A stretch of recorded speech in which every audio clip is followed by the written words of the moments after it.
14-15 की एज में जब गाने सुनते थे अच्छे लगते थे, लेकिन कोई ऐसा सिंगर नहीं था जिससे मोहब्बत हो गई हो। और उस टाइम पे एक बंदा आया 1999 में, पहला एल्बम दीवाना लेकर के, सोनू जी, सोनू निगम।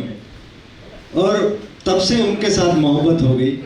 आज भी हमारे घर में सोनू निगम की फोटो लगी हुई है। बस वो एक ही बंदा ऐसा है, और उनका वही एल्बम से ये गाना लेकर के आ रहे हैं आपके सामने, मयूर बापट। साजिद वाजिद का संगीत और उन्होंने ही लिखा है ये गाना, इस कदर प्यार है, मयूर बापट।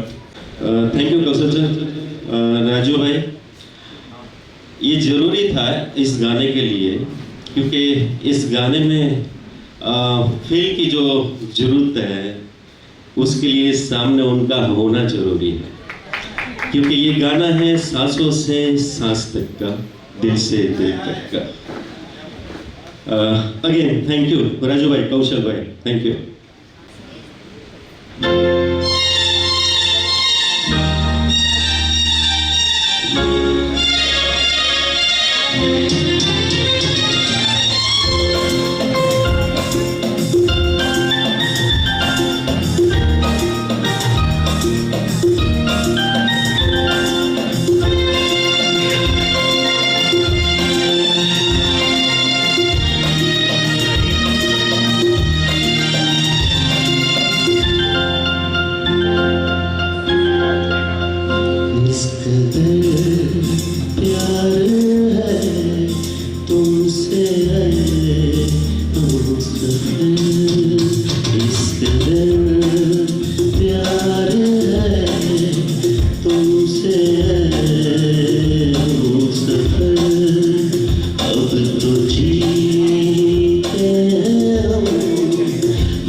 इस कदर प्यार